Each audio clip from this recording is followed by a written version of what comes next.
Hey, welcome everybody. I am here in Jerusalem. Let me show you.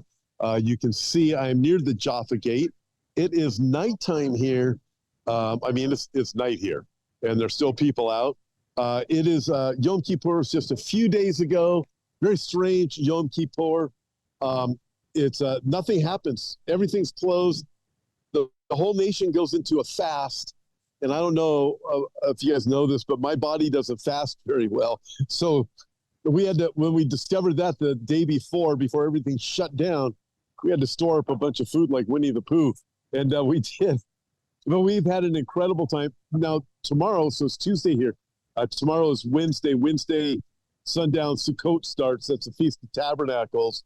Whole different ball game. It is feasting. It's fun. People got their sukkahs out. That's the things they make to sleep outside and eat outside. And I've seen all kinds of them being built all around the city. But I do want to say this, I'm looking at things from here, looking at America, there's definitely a different vibe here in Israel than there is where you guys are, or if you're in the Western world, whether it be Europe or Australia.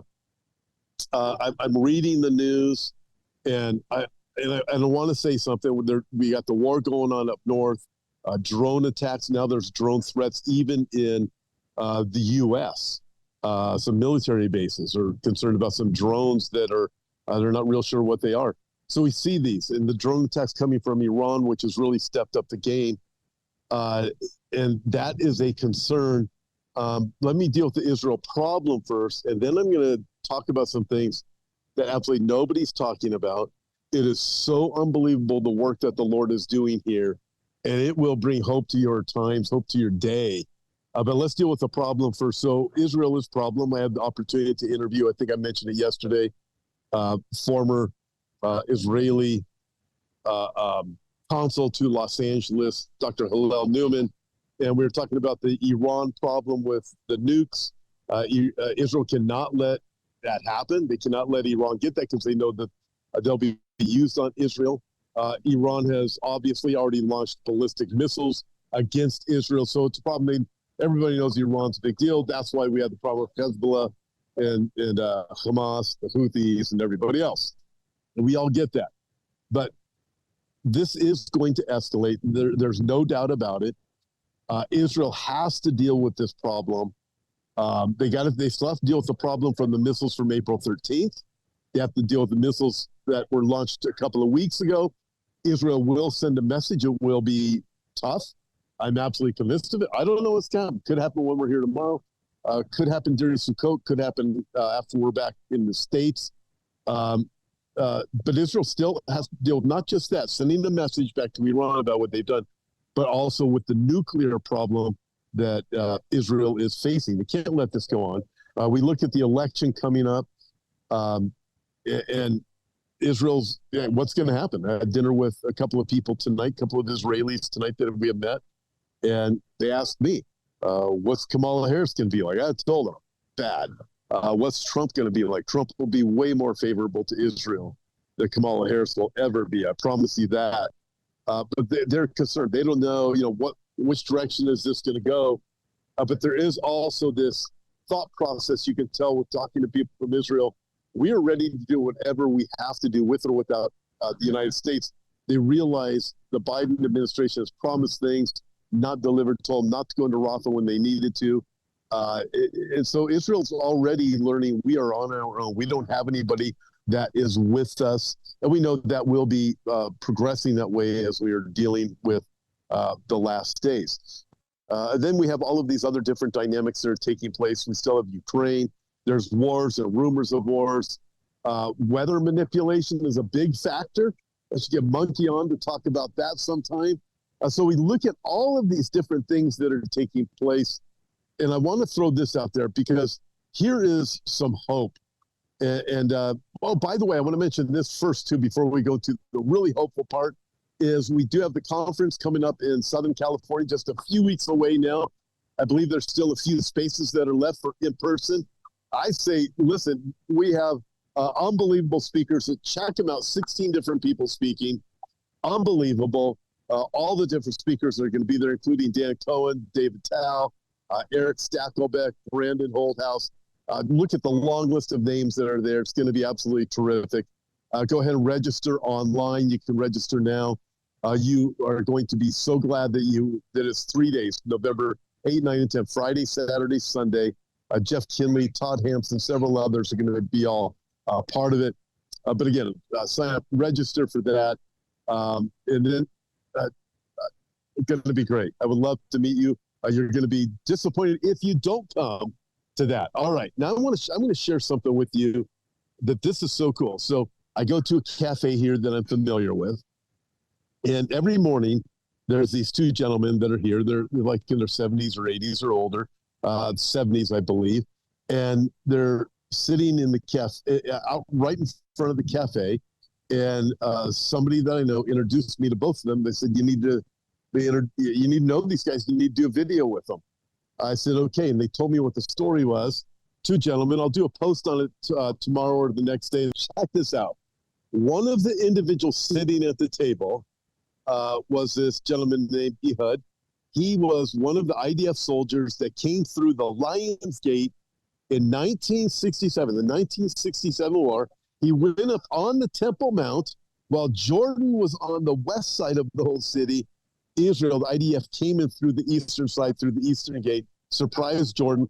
He went up on the Temple Mount, staked the Israeli flag.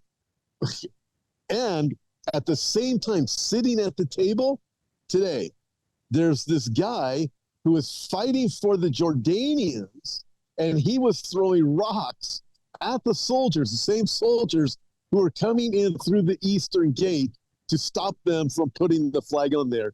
These two men are sitting there at this table. They become believers in Jesus Christ, and they're best friends, and they've been best friends for years.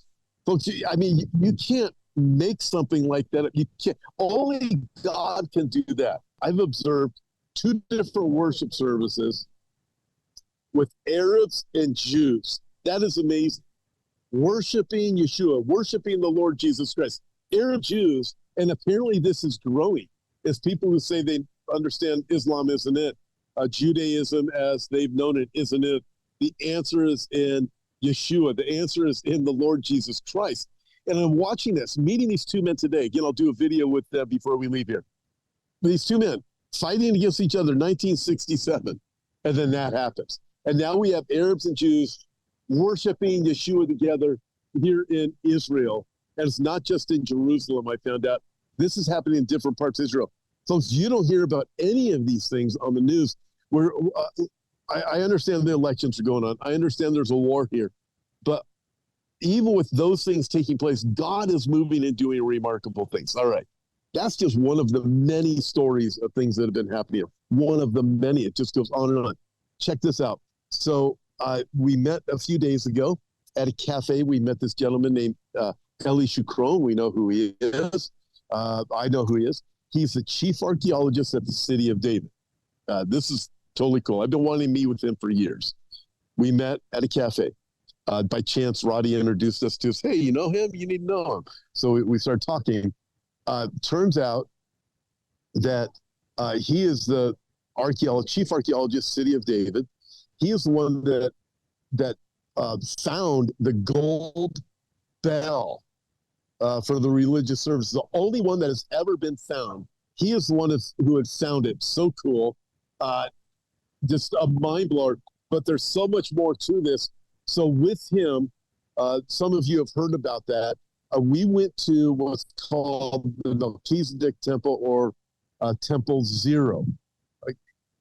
Groups don't get to go there. It's a small area. It was a privilege to be able to go there. He's the one who holds the key to the gate. He's the only one with the gate key.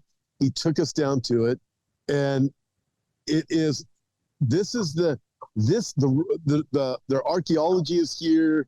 The carbon dating, the dating of everything that's there, it all lines up.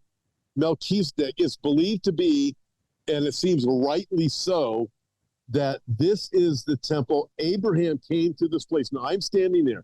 You have the place of the oil press, the wine press, the sacrifice of the animals, and the worship of the Lord, and the stone where the oil is poured out. The Holy of Holies from the time of Melchizedek. No other way to describe it. and the place for the sacrifices, the holy place.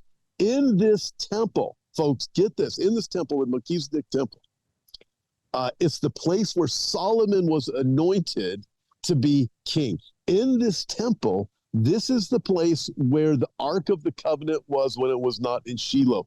Because at the time when Solomon was anointed, remember, the temple hadn't been built yet up on the hill, Psalm 40, on the north side of the city of the great king, on the north side of the city of David. So that would be where the temple would eventually go, but it hadn't been built there yet. So I'm standing in this place. Solomon was anointed there. The Ark of the Covenant was there. They know it was there. You have this place where Melchizedek was there, where Abraham was there, and the whole area is probably only about 35 feet in length and probably only about 20 feet deep. And I'm standing there, and I'm looking at Elishu Crone, and I said, this is unbelievable. This is holy ground. If you could say there's holy ground, this is holy ground. It was like just say shivers up your spine to be in a place like that. And the whole thing just escalated from there. So what happened is, at the time of Hezekiah, that temple was buried under dirt. So hence the Babylonians didn't find it because they would have destroyed it. The Romans didn't find it because they would have destroyed it. Nobody found it. And then it was Elishu Crone with his team. They started digging in this area. I can't remember what year it was, several years ago, and this was discovered. The Melchizedek temple. This is a mind blower. God is uncovering things here in the land of Israel, proving that he is God. I'm talking to Israelis. I talked an atheist Israeli today who was talking about the missile attacks just a couple of weeks ago and the one from April 13th. And he said, that is a miracle that Israel wasn't hit. In fact, this one particular atheist said, hey, they don't know how else to describe it. And they were saying something happened. We were protected. And the implication in his mind was we were protected by God. God has protected us. And so it's all of these different things. We leave from the Melchizedek temple. Folks, we went from there. We went up the processional road from the pool of Shiloh. We went all the way up the same road that the Jews would have taken at the time of Jesus, walking up the pilgrimage road. I hope I can take you guys there someday.